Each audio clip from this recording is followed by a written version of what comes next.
dad's cousin Nancy and her husband. And they came from New Jersey. Oh. Yeah, all the way from All New Jersey. 20 got your miles. passport out. We probably made it faster than somebody uptown. Exactly. I'm so honored. You guys come to all these things. Of Wait, course. you said that you want us to shake the mics out? You're welcome to. It's just easier. Oh, okay. But I'll start us off. We are now live on the interwebs. Uh-oh. yes. Everyone gird your loins. So welcome everyone to this discussion of American Scare, Florida's Hidden Cold War on Black and Queer Lives by Robert W. Fieseler, who will be joined in conversation by Bill Goldstein. And this event is being co-presented with the American LGBTQ+ History Museum, which we are very excited about, that they are co-presenting and that they exist. And the museum will exist. So my name is Greg Newton. I'm the co-founder, along with my partner, Donnie Jokum, of the Bureau of General Services Queer Division, and that is the space you are in right now. The Bureau is an independent, all-volunteer queer bookstore that Donnie and I founded back in 2012, and that has been here at the LGBT Community Center since 2014. Our regular business hours are Wednesdays through Sundays from 1 to 7 p.m. And then we often stay open later when we have events such as this. I'm being helped tonight by our volunteers, Elle and Robin. Please give it up for them. And as an independent, all-volunteer queer bookstore, we are reliant on both sales and donations to keep this machinery going. And as you can imagine, in these dark times, we need every little bit of help we can get. So especially if you know you won't be buying a book, we ask you to make a donation if you're able to. If you're able to buy the book and make a donation, well, God bless you. Please do that. There's some cash in here if you need change. There's also a QR code for our Venmo on the back if you'd like to give that way. Any way you're able to support us, we appreciate it. So I'll pass that around.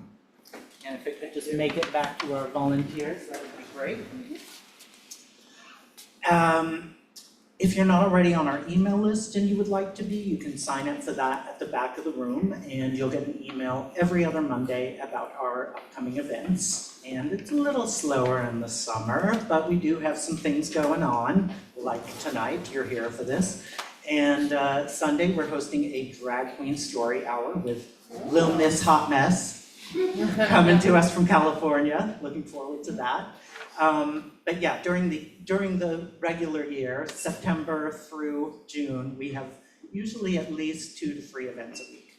So please sign up for that newsletter and check out our upcoming events. Before I introduce Robert and Bill, I wanted to read a land acknowledgement. So the Bureau acknowledges that our organization operates on the unceded land of the Munsee Lenape. We encourage you to join the Bureau in signing up to make a monthly donation to the American Indian Community House's Mannahatta Fund. The Mannahatta Fund, according to its website, is an invitation to all settlers and non-native people who wish to acknowledge the legacy of theft and genocide that comprise the history of New York City and the United States. And you can find out more at mannahattafund.org. The Bureau also recognizes Palestinian liberation as a fundamental part of our collective queer liberation. And we encourage you to read and take one of our free zines that are in the back of the room about why we feel it is especially important for queer people to speak out in solidarity with Palestinians. So please take one of those, read it, and pass it along. All right, so let's get started. Let me introduce our panelists. Robert W. Fieseler is a journalist investigating marginalized groups and a scholar excavating forgotten histories. A National Lesbian and Gay Journalists Association Journalist of the Year and recipient of the Pulitzer Traveling Fellowship, his debut book, Tinderbox, won 7 awards, including the Edgar Award, and his reporting has appeared in Slate, Commonweal, and River Teeth, among others. Fieseler graduated co-valedictorian from Columbia Journalism School and is pursuing a PhD at Tulane University as a Mellon Fellow. He lives with his husband on the gayest street in New Orleans. Bill Goldstein, who's been with us many times over the years, welcome back, Bill, reviews books and interviews authors for NBC's Weekend Today in New York, and was the founding editor of the New York Times Books website. A graduate of the University of Chicago, Goldstein received a PhD in English from the City University of New York Graduate Center. He is writing a biography of Larry Kramer to be published by Crown and was awarded a 2024-25 Public Scholars Grant by the National Endowment for the Humanities to support his work on the book. They haven't taken that back. Oh, yes, they did. Oh, they did, of Get course it while they you did. can. Oh my god. We'll we- hear that's more another about that email. later. That's another. I mean, it wasn't just me. Yeah. He is the author of The World Broke in Two, Virginia Woolf, T.S. Eliot, T.H. Lawrence, E.M. Forrester, and the Year That Changed Literature, published in 2017. Please give them both a very warm welcome. So thank you very much for being here. I loved your book. Thank you. Keep going. Well, I mean, one of the things I want to start off with first, well, I was going to start off with a question about the book, but now I'm going to ask you, what is the gayest street in New York? Oh, it's in the Bywater. I shouldn't say the actual Okay. street. But it's a street that's so gay that there are so many gay guys named Ryan that there is one straight guy named Ryan, and his nickname is Straight Ryan. That's how we differentiate. Okay, Straight Ryan's Street. Mm-hmm. That'll be on a historical plaque eventually. Right. Yes. So the thing I wanted to start off with about the book, which, as I say, I love so much, is the way in which you have a historical narrative, which obviously we'll talk about, but then you intertwine that with a narrative of how the history came to be known and recovered, and how you worked on the book, and how through archives and obscured archives you pieced together the story. So can you tell me first, tell us, the core of the book, I mean, what you learned and how you came to the story of the oppression of Black and queer people by this Florida legislative committee, and then how it turned into a book also about the writing of obscured history. Sure. Well, I was confused about, I'm from Illinois. Obama was my senator, then he got elected president, and I sort of was very proud during the years that the first Black president in the U.S. history was from my home state. And I'd even seen him kicking around the loop before he was president. Anyway, I thought I knew which way the 21st century was going to go, and it took a turn, and I started to feel disoriented, fearful, and sort of lacking context about who I was or who any of us were in this American moment. And so I thought I wanted to research a part of our history that dealt with where the level of fear, panic, hysteria, witch hunting, lawlessness within the ruse of constitutional norms had occurred, and I knew I would want to do work within not just the Red Scare, but within expanding on the work that the historian David Johnson had done in the book The Lavender Scare, where he explored the federal impacts of McCarthyism on queer folk. But I wanted to focus on the American South, specifically what happened when segregationists took hold of the hot button word communism in the 50s and 60s and ran with it to accuse anyone they wanted to, Black integrationists, charismatic teachers, closeted queer state employees, etc., communists and enemies of the people, and used that very cynically in order to prolong a economic and social apartheid system for 1 year, 1 month, 1 day longer post Brown v. Board of Education, which was 1954. So I got really into this notion after having moved south about how important Florida was becoming, and this concept of Floridization, I call it, or Floridification, or whatever you want to call it, about how did we all become subject and suburbs to Tallahassee politics? It's weird.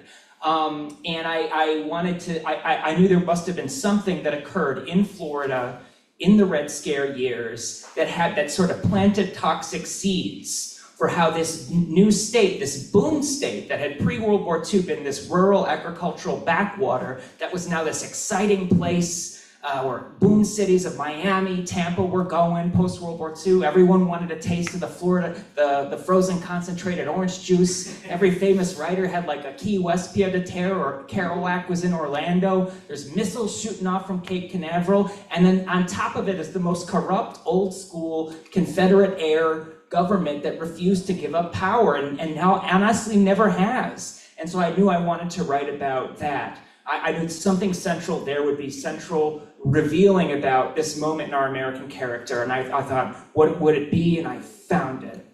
I found it. It was this Red Scare cabal, this largely unknown purge that for 9 years, from 1956 to 1965, held residents of the state of Florida ransom to this extrajudicial committee that had the power basically to act as kings and tyrants of their own little lands. And it was led by this Dixiecrat, old school Democrat state senator called Charlie Johns. And what he perpetrated in Florida became so notorious in its time period that Floridians gave it the nickname the Johns Committee. I remember feeling chills when I first heard someone say Johns Committee.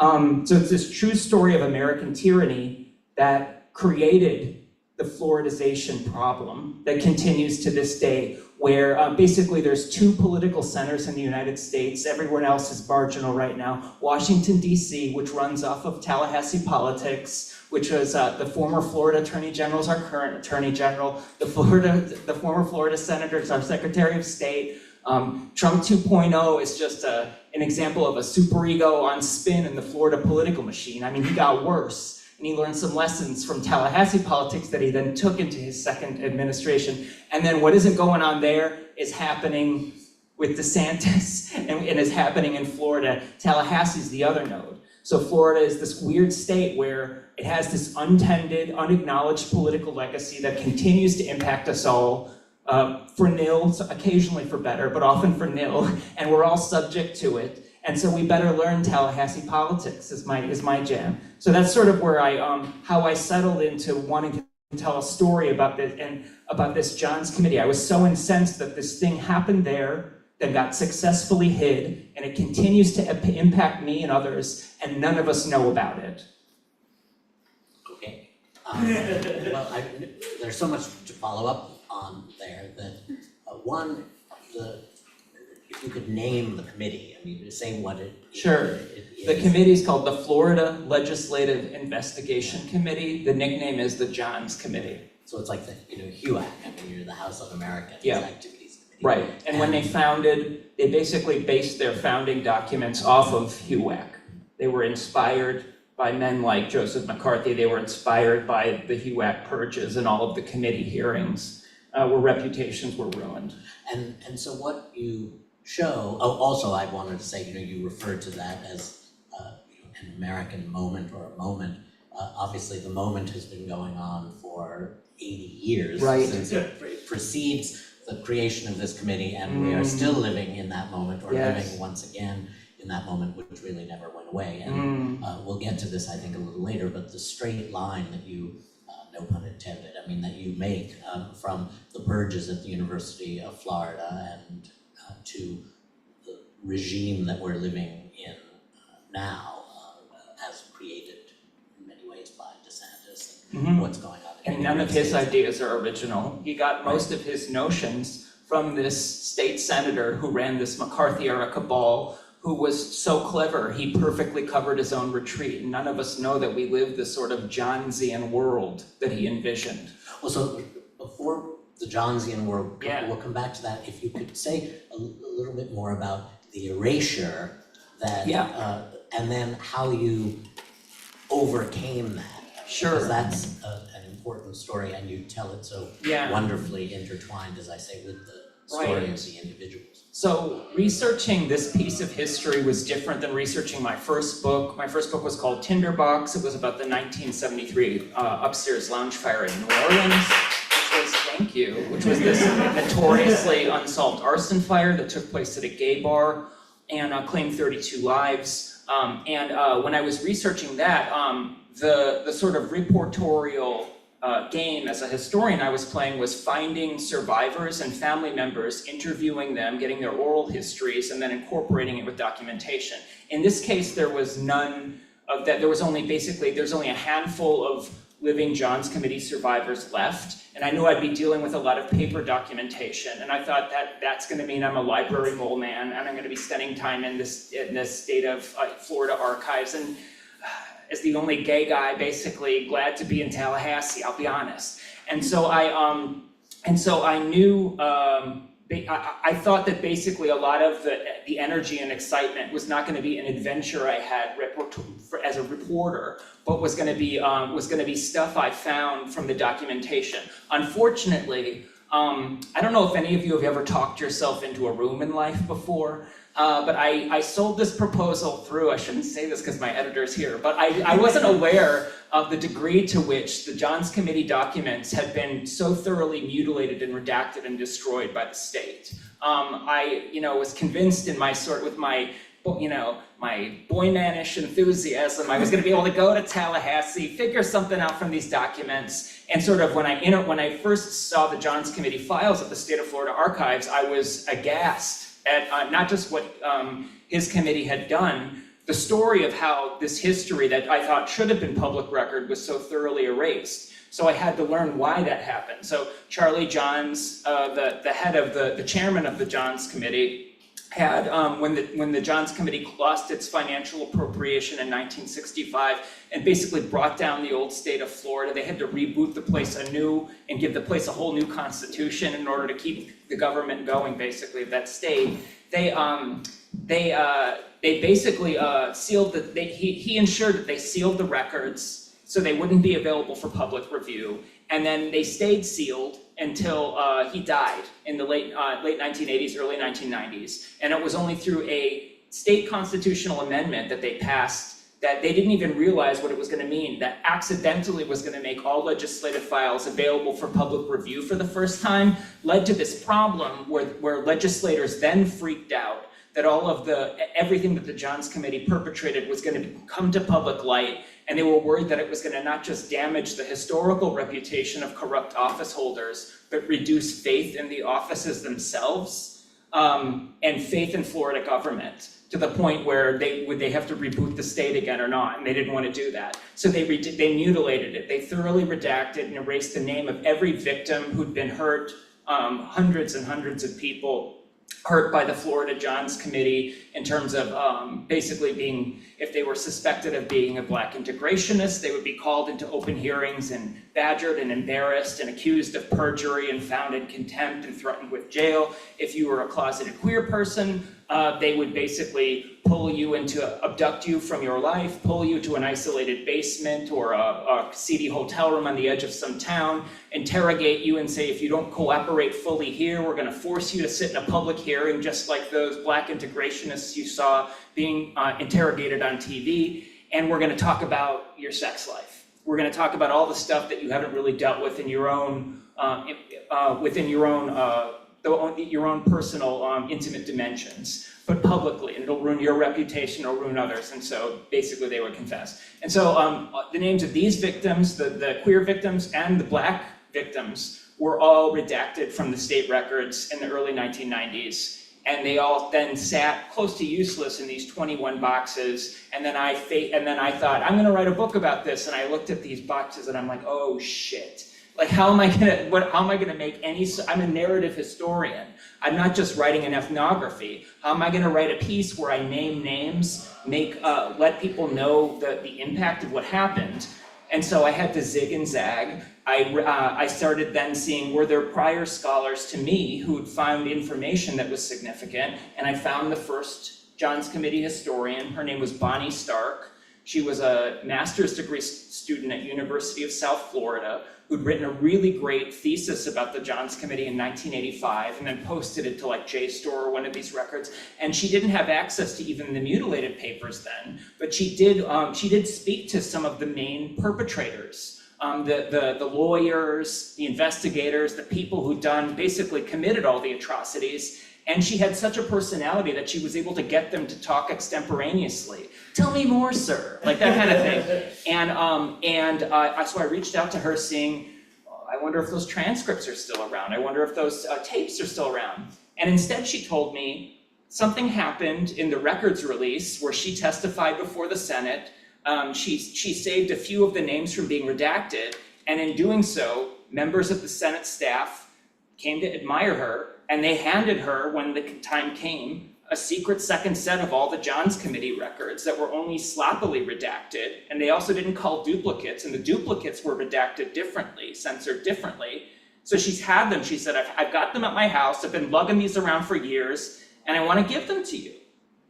And I was like, oh my God, what am I, like, I cried. And then as soon as she told me she wanted to give them to me, I was like, I gotta get them the hell out of the state. Like, how many people has she told about these things? So I packed them up into a rental van. I sped through the panhandle. I felt like I was Indiana Jones. I pictured DeSantis, in my mind, standing with his little duck boots and his fleece vest, with one hand outstretched in front of a highway blockade. Nothing like that happened, of course. That's just in my mind. But yeah, and I knew, based on the way that this document find happened, in order for people to understand the impact of the history that they're reading, why they haven't known it before, it's because additional work had to be made. And then also for people to understand the sacrifices and the great gift to history that this amazing woman in Florida, Bonnie Stark, can we give a round of applause for Bonnie Stark, please? What she was able to do needed to be part of it, because this was part of how these stories came into the hands of the reader that they're interacting with. And I thought it seemed so clear to me as I was driving through the panhandle with these banker's boxes, knowing where I was gonna put them, the back bedroom of our house. My husband was gonna murder me. He had plans for that guest bedroom. But I knew that story had to be part of the telling of the Johns Committee history, because Bonnie Stark was pivotal in this story coming to light at all. Well, so with the way you describe your second bedroom or guest bedroom, it called to mind the images a couple of years ago of the Mar-a-Lago bathroom. Yeah. I thought about that, yeah. But obviously you've spoken about Bonnie Stark, but I'd like you also to say something about the individuals who she has helped you rescue from history, because the book is dedicated to one of the survivors and also to Bonnie Stark, which is why I started with the idea that the way in which you've intertwined the writing of the history with the recovered lives of these people who suffered. Yeah, so the book's dedicated to Art Copelston, who's one of the last living survivors of the Johns Committee, who's 93 years old, who I've interviewed more than 70 times for this book. I just spoke to him today. He'll email me and tell me that he doesn't think the font's large enough of the text. He's an older gay guy who lives in one of the two places that a 93-year-old gay guy lives in this country. One of them is Wilton Manor, Florida. The other one is, okay, I'll just say it, Palm Springs, California. That's where he is. And so, I started interviewing Art Copelston because basically, I'd wanted to find anyone who was living who could talk about the travails of what they personally experienced when the initial queer purges perpetrated by the Johns Committee happened in the first place, which was University of Florida, Gainesville. And I thought telling it from the perspective of a student would make it, if I could, make it most sympathetic, because it's ridiculous that someone in their 20s would be pulled out of their classes. Basically, their private life would be made a public issue, and their future would be jeopardized potentially by their sexual activity. It just seemed like the most unjust thing for a college undergraduate to go through, to be forced to sit in a private interrogation with a state senator. Didn't make sense to me.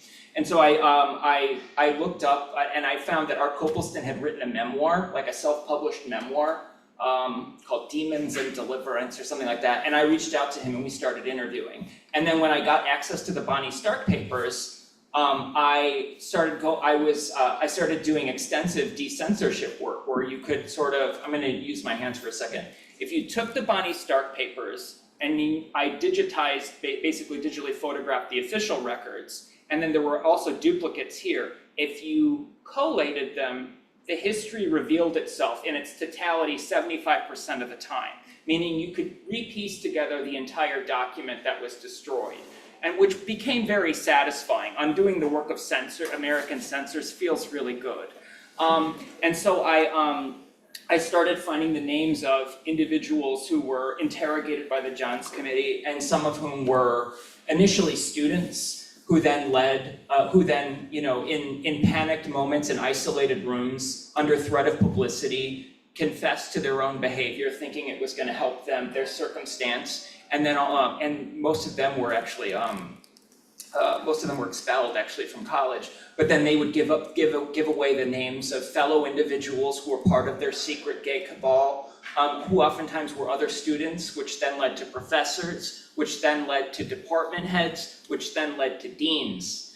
And you started to see real academic stars who lived complicated or very rich, multidimensional sexual lives. You saw their entire being put under trial in very extrajudicial ways by agents of the Florida Johns Committee, and really important lives in the history of Florida scholarship, national scholarship, ruined as a result of what they confessed or even didn't confess in these interrogations. So one of the people who was ruined by the Johns Committee, he was tailed and caught in Gainesville in one of the gay cruising zones that they became obsessed with, which ironically was the basement bathroom of the county courthouse, which was, if you would walk, it was accessible only by a half staircase from the outside. You couldn't get it from the inside of the building, and if you walked down these set of stairs, you entered into this wonderland of gay graffiti that would have been the rarest thing you would ever see in the late 1950s.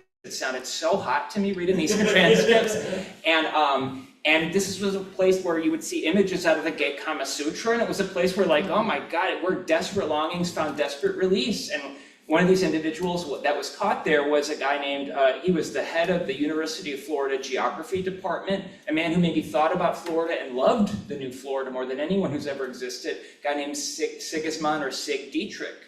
And he was interrogated by the Johns Committee in a random seedy motel on the edge of town, compelled to confess under threat of basically ruining the reputations of his family.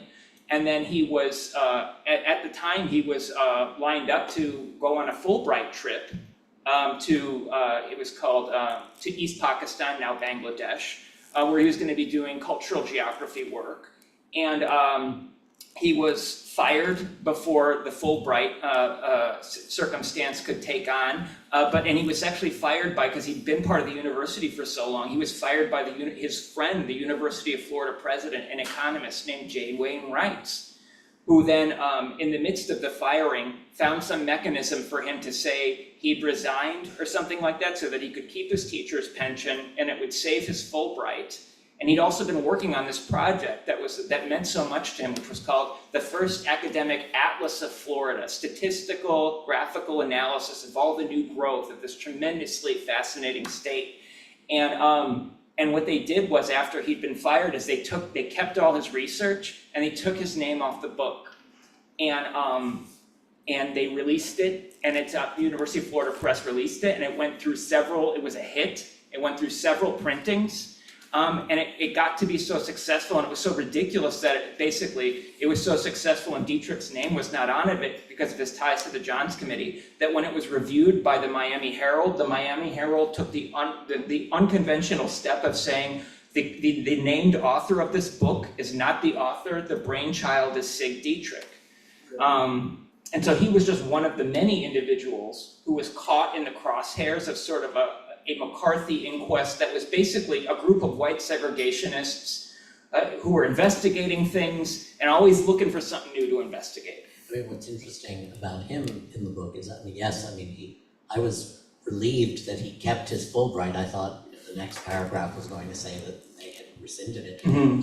And then the fact that he was able to write a book or a short book that was published by Doubleday. I mean, Mhm. and that his life was destroyed in many ways, and yet he also made his own life after that based on his reputation. I mean, Yeah. not that he, I mean, he had to do it all himself, and he should not have been fired, obviously. And that the thing about the book was so devastating. I mean, that his name couldn't be on it. Yeah, he maintained his status, you're right, as an international academic star. He would be asked to speak at Oxford, Cambridge, whenever he would travel. Basically, he would be a very sought-after lecturer. But the one place where he had no academic reputation anymore was the United States.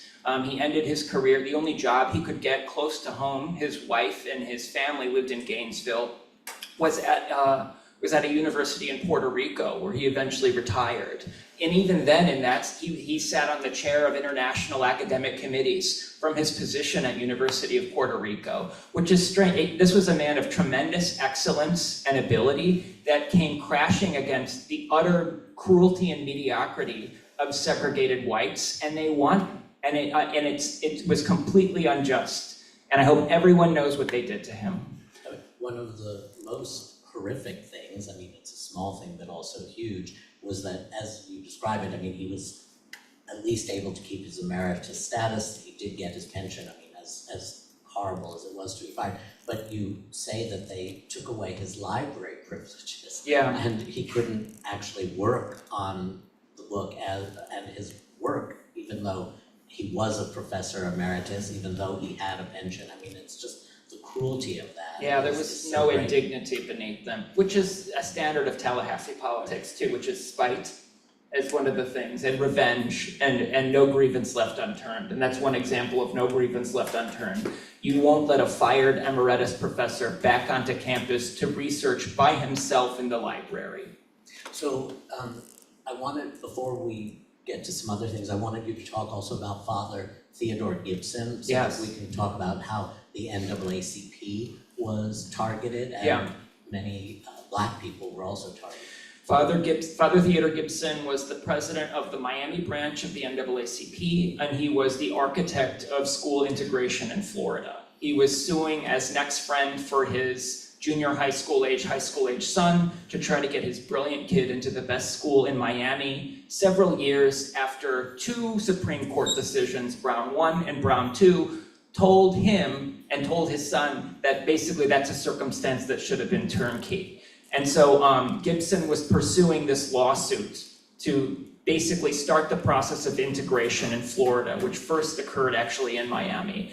And as that was going on, there was a bus boycott that was going on in Tallahassee that was tremendously effective. It was Florida's version of the Montgomery bus boycott, where a close to black majority city was deciding that they were going to bypass public transit and protest for the fact that basically black individuals could not sit next to white individuals on public transit, and they were going to bankrupt the public utility until they agreed to integrate the city buses. They were at this for 2 months or so. This was led by a group that included the Tallahassee branch of the NAACP called the Intercivic Council. And they, one of their unprecedented tactics to make this successful was they started a very large volunteer carpool system to make sure that everyone who would stop at the bus stops would avoid the buses, but they would get into one of these cars and everyone could get to work, everyone could get where they needed to go. Well, Florida segregationists sensed that as an opportunity, and also white elitists such as Charlie Johns was incensed at the fact that in the state capitol they had a bus boycott that was basically at the steps of the state capitol. So that's why they founded the Johns Committee, was to try to quash initially the Tallahassee bus boycott. And they initially found success by targeting the volunteer carpool drivers, getting them arrested as illegal taxis operating without licenses, and then they would be pulled into court, fined, threatened with jail time, etc. And these were working class people that couldn't oftentimes afford astronomical fines. And that stymied the bus boycott.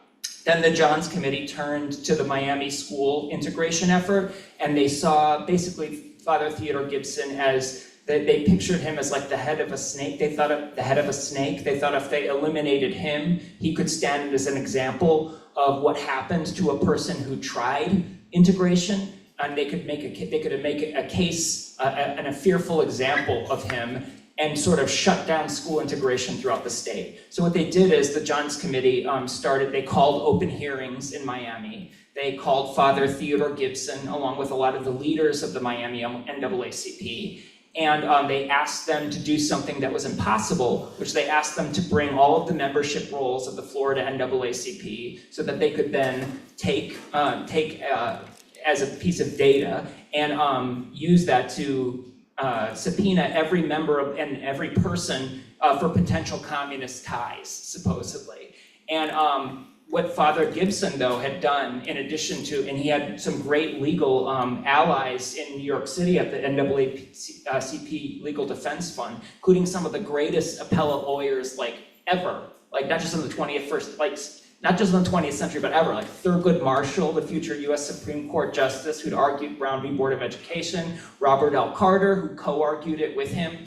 And so basically what happened was Thurgood Marshall, working with Father Gibson, had said almost as soon as the Johns Committee was founded, get all the Florida NAACP membership records and mail them to me in New York. Just say that you don't have them. Say that you sent them to Thurgood Marshall. And that's what Father Gibson orchestrated weeks before he was even supposed to testify. And when he was subpoenaed, he was supposed to bring the records. So when he was called in front of the Johns Committee, he said, I can't bring I do not possess the records and I can't get them back. And they basically decided they were going to hold him in contempt. They're going to find him that he perjured himself because they got him under oath for something. And they basically started to legally harass him. And the legal harassment continued for many years, and to enough point that the Legal Defense Fund sent down one of their then big heavy hitters. They sent Robert L. Carter to basically stymie the entire Johns Committee effort to harass the Florida NAACP, and they successfully, for several years, hamstrung the entire effort to basically get the list of every person who had supported the NAACP so that the state could persecute them, and prevented that from occurring. And Gibson was sort of the fall guy, and also the guy that was always the named plaintiff on court cases that were winding their way through state Supreme Court, eventually all the way to US Supreme Court. So, about him, and the straight line that we alluded to earlier, both with Black and queer people in Florida, about 12 years after the end of the Flick Committee comes Anita Bryant. And so, it seems on the one hand so distant, it's almost 50 years ago, but so current in what happened, even though it seemed, and in fact much progress was made in the intervening years. As you say, we're often being held hostage as a nation to what's happening in Florida. And so if you could talk a little bit about what Anita Bryant is doing in the 70s that is really picking up only 12 years after this, as if there's really been no hiatus, so she's not creating something new. Right. And then here we are in the era of, quote, don't say gay, but then also all of the state legislatures that are passing laws that the Supreme Court is saying are fine. Okay, so Anita Bryant was a spokesperson for Florida Orange Juice, singer of schmaltzy tunes. They're unlistenable. Don't even get an Anita Bryant album. It's not like listening to an old Andy Williams Christmas record, that has its appeal. Do you know what I mean? You can't do it, I've tried. And she was also former second runner-up in the Miss America pageant. And she was, throughout the 60s, she was also at one point a spokesperson for Coca-Cola, and she was considered vanilla ice cream. And many gays, and she was considered apolitical and sort of likable by everyone. And even gays bought her schmaltzy records in the 60s. And she, in 1968, she was good friends with Lyndon Johnson, and she was one of Lyndon Johnson's favorite singers. So she sang at the Democratic National Convention, and then she also sang at the Republican National Convention. So she was considered that safe. Then she also sang at his funeral. Right, yes. And so she started, but she was in Florida during all of the Johns Committee activities. And she was deeply enmeshed, singing at balls and galas, and sort of understood the pulse of Tallahassee politics and really got the message from Johns Committee white segregationists about basically about homosexuals being a potential threat to children because they corrupt them. They corrupt children into homosexuality through pedophilia. It's homosexual recruitment theory. And so she sort of internalized that. Then in the 70s, Miami-Dade County, where she was living quite well, passed an ordinance for anti-discrimination for homosexuals on a couple different fronts. And Anita Bryant flips her lid, decides and is encouraged by her conservative Baptist minister that she's got to take her first political major stance, and she decides she's going to do it against all the gays, basically not realizing that these are the people who bought her albums. So anyway, she founds this campaign called the Save Our Children campaign, and then she sponsors a large-scale, very successful campaign to repeal the Dade County ordinance that provide protections for queer folk. And the entire time she's repeating arguments that are, of course, I mean, she's a parrot, and she's not, they're not, she's a, you know, she didn't even sing her own songs. Ironically, she would sing a lot of Judy Garland songs. So she would basically parrot a lot of the political planks without even realizing she was doing so of Charlie Johns and of the Johns Committee. About why homosexuals were a danger to specifically her children and to children around the state of Florida. And then around that time too, politically, that's where the anti-gay adoption law in Florida first takes hold. And so basically these are two planks that are Johnsian planks that sort of take hold but the people that are repeating them are unaware that they're basically echoing the political messages of the most powerful man in Florida from 10 years prior, who had basically convinced everyone he had no legacy. That was the greatest trick the devil ever pulled, Charlie Johns, was saying, basically, I had no lasting influence in my state. And so that transpires. Anita Bryant then is brought down through a couple different things in the late 70s. Basically, one of it is she incensed the national gay community, which rose up politically against her very effectively. And then she also lost her support among conservative Christians because her and her husband divorced. And her mentor, Jerry Falwell, couldn't handle that. And so that she was a divorced woman. She was very bitter about that. And she tried to stage various career comebacks that never worked. And then in the 80s, there was, in Florida, conservative politicians had this thing called the Bush-Trask Amendment, which was all about public money that was going to be spent on queer groups at colleges. And then in the 90s, you had the rise of Jeb Bush. And Jeb Bush really clinged onto this notion of protecting the sanctity of same-sex marriage, and also this anti-gay adoption thing he rode. And so Florida was a state that had an anti-gay adoption clause way into, basically it ended in or so in the 2010s, and it even stayed vestigially on the books longer after that. And then you had DeSantis basically coming back, basically with the don't say gay bill, because that's a danger to families. Stop woke act, don't make white people uncomfortable. No teaching AP of African American history in the state. It's basically this terrible cycle of sort of everything old is new again, and they all think they're the first one to come up with these political tricks. But they originate they bloom in like toxic algae from this McCarthy era politician who basically perfected saying and doing these things and getting away with it, who was Charles Eugene Johns in the 50s. And everyone needs to know who he was, otherwise I don't know if we're going to be able to bypass his legacy. Well, one of the things that you say, I mean, that I wanted to read is pork chopper politics, I mean, which is a form of politics, Dixiecrat politics. That was Florida's version of the Dixiecrat. The old school Florida, so you imagine like the panhandle from Pensacola all the way to Tallahassee, the hat that sits on the peninsula, that was where all the population of the state sat pre-World War II, from like the Civil War through the worst violence of end of Reconstruction onward. And Charlie Johns represented the head of the pork chopper group. He even organized them together and had all of the North Florida politicians perform a blood oath ceremony together at an isolated camp, like evocative of like a clan initiation, and that basically that they were going to hold on to power in spite of the fact that most of the growth was occurring in the south of the state, and most of that growth was actually liberal folk that were moving from other places, not of the South, to build the new Miami, build Tampa, build St. Pete, make Orlando cool, that kind of thing.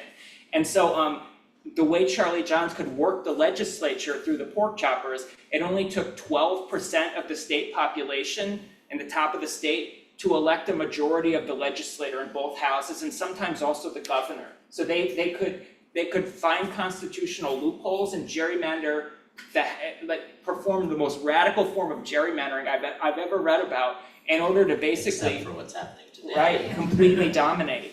And that was the pork chopper legacy. Well, so what you say is pork chopper politics embraced nostalgia by disremembering past traumas, apologized for nothing, and bent the law for personal spoils, and that Yes. it has continued to resurface with a vengeance.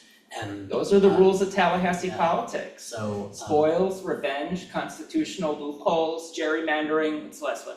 Oh, doubling down, never admitting you're wrong. well, and everything that you're saying about pedophilia, it's playing out at this very moment with the MAGA idea that Epstein was part of a pedophilia group of the elitists, who have to be uncovered. But the thing, I'd like to talk. It's sad and painful. And that argument is pre-Anita Bryant. And also, unfortunately, what that leads to is, for example, you see cases in the Johns Committee's researches where they accidentally, in interrogating random people, accidentally find legitimate pedophiles. And their main concern when they find them isn't bringing the pedophile to justice, making sure they're prosecuted. It's, did the children that the pedophile molest, did the pedophile make them gay? And so basically the victims are blamed. There are 2 or 3 instances of this. And I think that homosexual recruitment theory is basically the worst thing that ever happened for child safety in relation to sexual abuse. Well, what you say about the anti-adoption laws in Florida and that they were finally ended in the 2010s. Of course, there was a recent Supreme Court decision in which, I think it's in Pennsylvania, in the last couple of years, where some Christian, I believe, or a religious adoption group was permitted by the Supreme Court to exclude gay people from being considered as parents. There are so many Supreme Court decisions about trans and other issues. We could have 6 evenings about that. But if you could say a little about the Don't Say Gay laws, and also what your sense is of what is life like for a lot of Florida gay and lesbian people and trans people who still live there, often because of their wealth, are insulated from direct effects of laws that affect children or schools. And is there a movement among Florida queer people to fight this? It's not evident in news coverage that we see, mass protests or any protests. I'm very curious about that because, say what you can about the state of queer liberation. I've learned a lot Florida. more about it touring, actually, of learning the contemporary state of queer Florida, because I didn't know how my book was going to be received by queer Floridians, because I'm presenting their state history not in a context of civic boosterism. And so and they're thirsty for it. I've met, it's the fastest growing state in the country. Between 900 and 1,000 people move to Florida every day. Tons of queer folk move there. It offers it's a place of great natural beauty, so it offers potentially a very high quality of life outside of the toxic political environment. And you're right that one can be, depending on your economic situation, insulated from the impacts of Tallahassee politics on yourself. But there is a very large queer resistance that is completely frustrated and befuddled and feels foiled by the schizophrenic sociopolitical nature of their state. It's more complicated than a Carl Hiaasen novel, more corrupt than it basically. And there are genuine efforts to attempt repeals, rollbacks.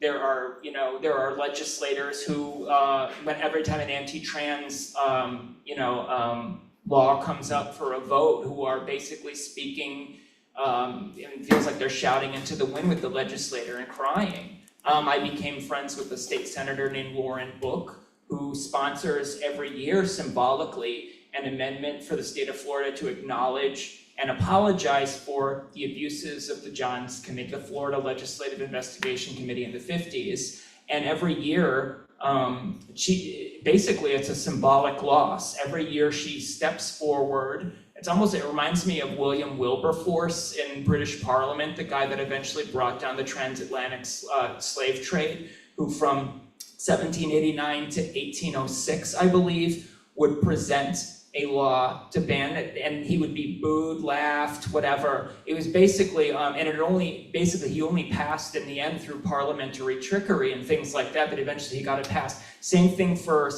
State Senator Lauren Book, who next session is going to be presenting the resolution to acknowledge this past as a way for the legislature to say that they're not like that anymore. And members of the legislature don't want to have it, don't want to hear it. And Lauren Book works with a great organization called Equality Florida, who's led by one of my heroes in life, a woman named Nadine Smith, who I've bonded with hardcore. And I'm going to be next time that this next session where they present the resolution before the legislature, I've told her, and she's told me that I'm going to be testifying on the importance of even symbolic restitution for this past. We're not even talking about money. We're not changing hands or getting paid. We're just talking about like an institution acknowledging like that was wrong. We're not going to do it again. So there is a large groundswell, I would say, within the state of Florida that is completely sick of DeSantisism, feels done with Tallahassee politics, and it's so weird and so unjust. You go down to Miami, and it feels like its own planet, and it's this pulsing socio-cultural, just this amazing place. No city like Miami has a vibe of anywhere I've went to, and I live in New Orleans, okay? Mm-hmm. And it seems so unfair to me, that the cultural center could be a place like that, but the political center is still up north, in a place that reminds you of like people that talk about the Civil War like it's the lost cause. It's a state that's really got to figure itself out.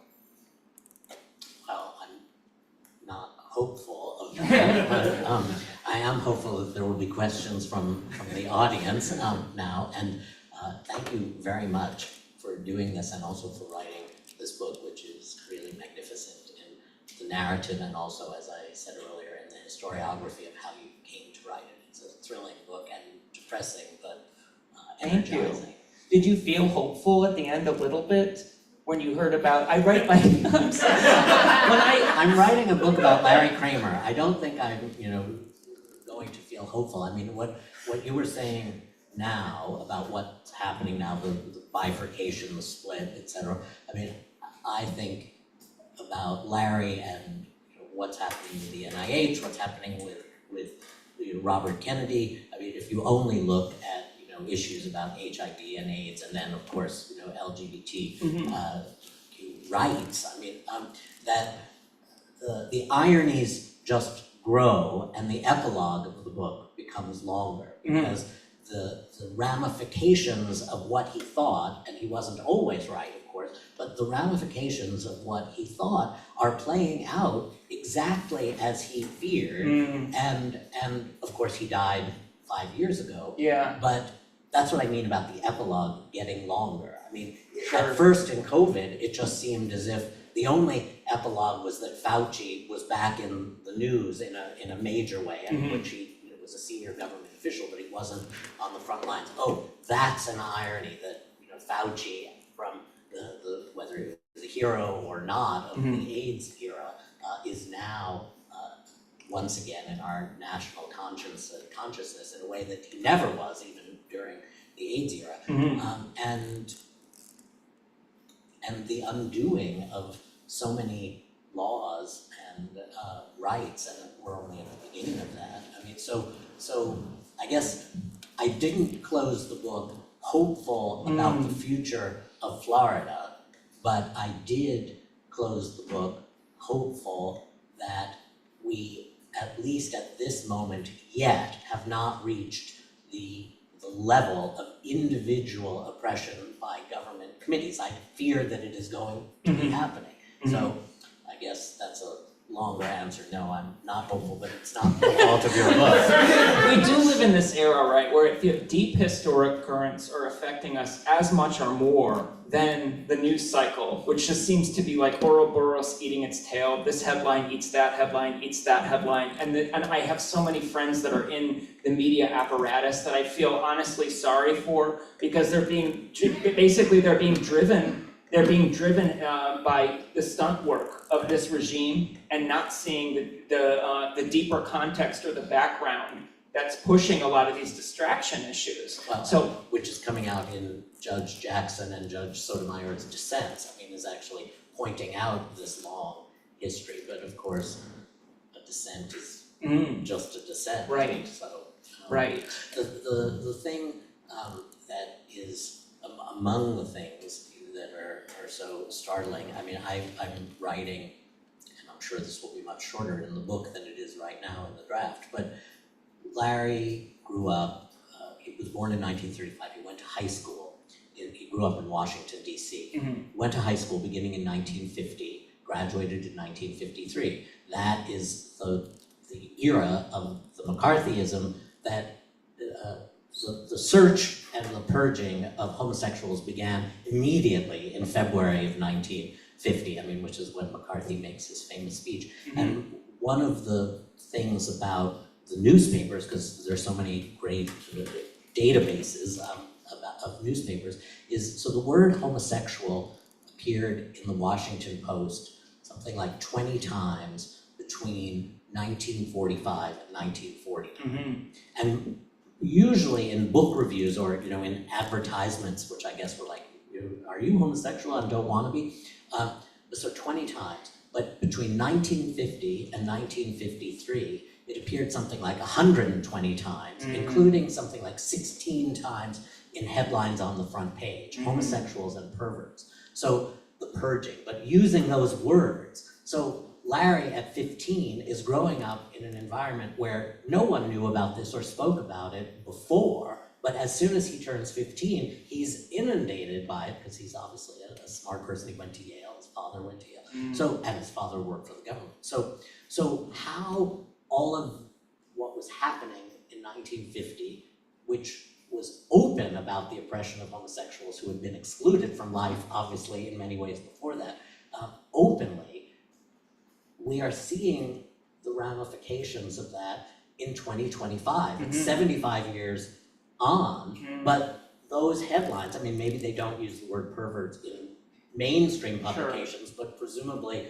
there are right-wing blogs and et cetera. And there's other dog whistle phrases social media to say it. So that's why when you ask if I'm hopeful at the end of the book, I mean, perhaps I'm bringing too much of my own historical perspective to it, but as I say, I'm not hopeful, but it's still a fantastic and important book. Oh, well, I feel like I feel like I'm built to be, and I was like a little punk rock kid in high school. I was built to be part of the opposition or the resistance, and there is nothing more fun than fighting for your rights in America, and nothing more urgent or necessary. And I feel like learning the lessons of these prior resistors who stood up to organizations, who stood up to Joseph McCarthy, who stood up to HUAC, who stood up to Charlie Johns and brought down the Johns Committee. There was a black gay man who sued the Johns Committee in 1963 and won after he'd been fired from a teaching position. He hid his race He fled the state, went to Maryland, hired 2 appellate lawyers that were white, had them argue it all the way up to the state Supreme Court,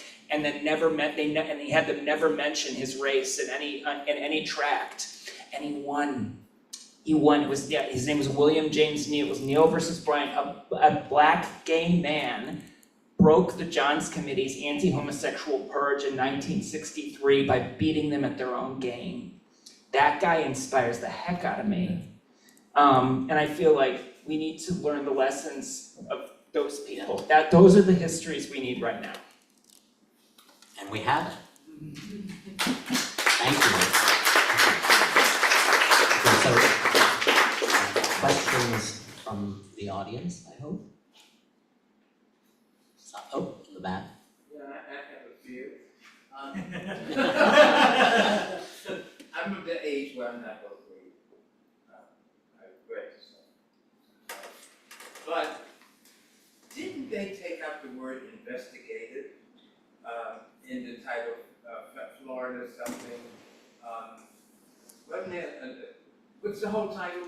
Florida Legislative Investigation Committee, and then the acronym is FLIC.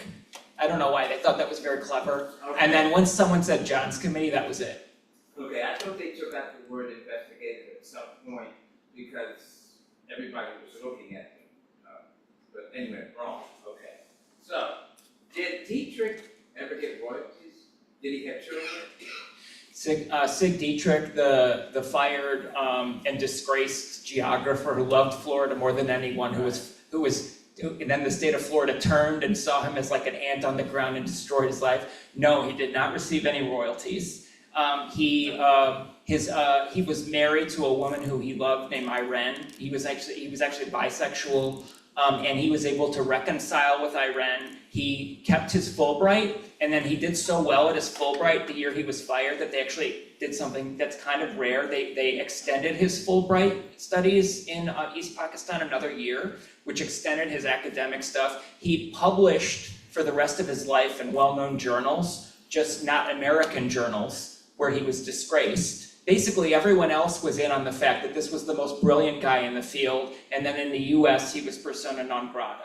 Was he able to make a living? I mean, He scraped it together. He had he basically, the way he was let go by his friend, he told the Johns Committee that I'd fired Dietrich. Really, he asked that he had Dietrich resign from his chairmanship. So he was able to keep a pension, and he lived a modest life in Gainesville with his wife who taught music, and he had a daughter who married well, and then they had grandkids. When he died, he asked to be buried in his University of Florida academic regalia.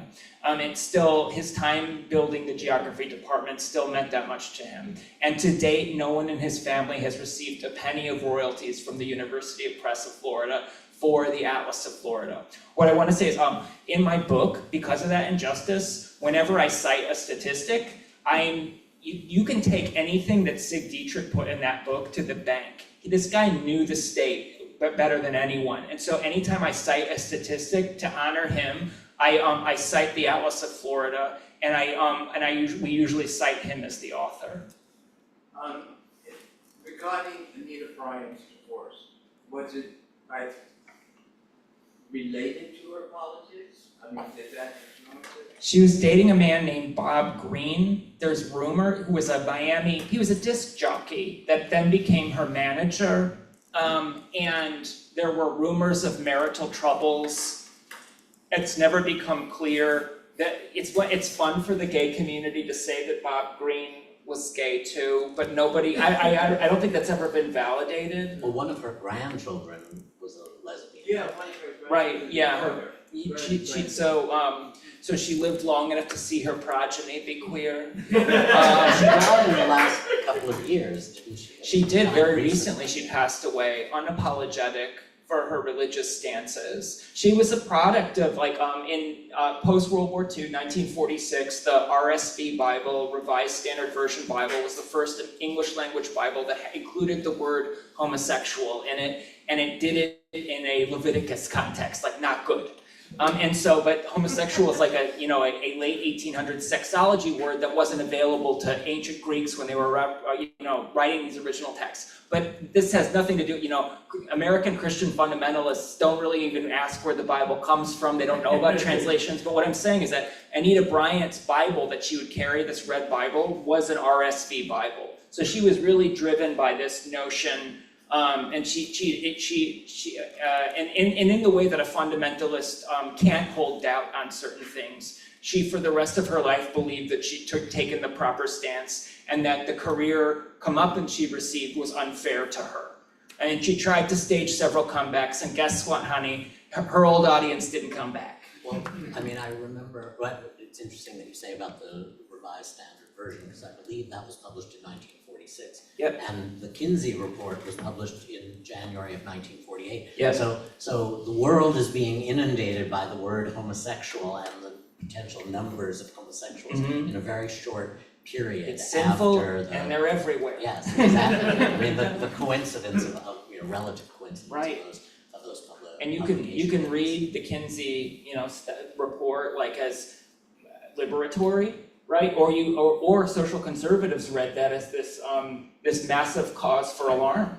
I mean, I can't remember in which book I read it, but I have read that the response to Anita Bryant was really one of the first successful, long-lasting nationwide boycotts. That the ordering of Yes. screwdrivers in gay bars The orange juice immediately boycott. ended, and that it hasn't recovered. They I mean, took I- economic revenge, and then they would serve then a apple juice and vodka drink called the Anita Bryant at gay bars. And then that led to her in 1980 losing her endorsement, which she complained about because she needed the money to pay for her mansion in Biscayne Bay, Miami, of the Florida Citrus Commission, which declared the whole business with Anita Bryant to be, quote, a mess. They thought they got this nice woman that was gonna sing about orange juice, and then she's out front talking about gay stuff. Like it's not family friendly, even if it's in a negative context. Other questions? Or we can move to a book signing, and you can ask your questions. Do you have a privately. question still? About Reynolds. Now, I had heard that Reynolds worked before Hewlett Yeah. in the 1950s. Was he also gay? You're talking about the University of Florida Yes, professor yes. John Reynolds. Yeah. Okay, so when the reason that the Johns Committee went after him was because they got hamstrung by the NAACP in Miami. And they had this financial appropriation, but basically the case against Theodore Gibson was taking a long time and they had nothing to do. They're just sitting basically on their hands. So they're this investigative committee without anything to investigate, and they promised their white segregationist base heads on spikes. So they decided, we're gonna go to University of Florida, Gainesville, because John Reynolds had testified before HUAC in Congress, and he'd gotten fired because he'd admitted when he was a Harvard student, he had been assigned to read Marx, and he read Marx. And so they fired John Reynolds, but Reynolds had stayed local and also had friends who remained professors at University of Florida. So then they basically staked out John Reynolds' house, went to see who was coming and going, and then followed those people basically around town, and that's how they caught wind of the sort of homosexual subculture. But that only had to do with because John Reynolds was tied into the local arts community. Yeah, I couldn't decipher whether he was gay or liberal. I haven't found any evidence that he was gay. I think that it was so ad hoc, provisional, happenstance, the way that the next enemy for the Johns community ended up being homosexual people and not, Cubans or what. They needed another scapegoat, and they felt that they found a good and unpopular one for that era with queer folk in Gainesville at that point. Thank you. Okay, Well, thank team. you. I want to say thank you for a couple. So thank you to the Bureau of General Services. Thank you to the American LGBT Museum for co-sponsoring this event. Thank you to Nancy and Ralph, my family members that drove in. They always come to my events. And thank you all for listening. This was wonderful. I have a one question. What's up? Tell me about your cat lady in your Oh, neighborhood. you wanna know on the gay Yeah. street I live on, there's the Yeah. eccentric woman I post about on Yeah. Instagram, Mo the cat lady, the Yeah. authentic New Orleans eccentric. Yes. Mo used to live in New York. She moved down to New Orleans with her ex-husband. Her and her ex-husband broke up because he stopped listening to her while he was writing his 3 self-published novels. Then she basically went Lieutenant Ripley on him, and she took a shotgun and shot it into the wall and was like, "Can you hear me now?" And so they arrested her and brought her to Charity Hospital in the mental ward where she was for 2 weeks, and then that husband became an ex-husband. He ran away, but he left her the house. So she's lived in this house the entire time for many years, and she makes money. She makes soup cans into sunflowers, and she also paints coconuts. And she also tears off pieces of palmetto trees, and she paints them and calls them gator heads. And at one point, she's one of those people that could only live in New Orleans. She's somewhat mentally ill on some days. On other days, she's just kind of brilliant and beatific. But 2 years ago, the city almost was gonna condemn her house because there were holes in the roofs. And so everyone on the block. Everyone It's on like Grey Gardens. Yeah, it was. Everyone on the block got together, pulled together money, so no one could say who was helping her, because you gotta be careful with that. Once a door open to Mo, never closes, right? So basically, we restored her roof and her house, and it got repainted. Oh, that's And nice. because she's valued and understood as part of the block and part of the community. But she always posts these notes on her doors, and I call them door tweets, and I take pictures of them on Instagram. So Mo's fine. And how many cats does she have? She had 5, 3 Oh, so died. I thought it was 3, like in the like 50s. she had 5, 3 died. I think 1 killed itself. I'm being Oh, wow. honest. And she's got 1 left. Ah, And she's got. okay. So you still call her the cat lady? She's Mo the though she cat only has lady. one And she cat. calls my husband, whose name is Ryan, a gay Yeah. Ryan, she calls him Alex, and whenever I see her, I saw her this morning, and she's so formal, she goes, "Oh, and by the way, give Alex my best." I love her. It's a fun epilogue. Yeah. Thanks, everyone. And Robert, we'll be happy to sign books, yeah? Thank you. They're back at the counter. Thank you, team. Thanks, online audience. Right.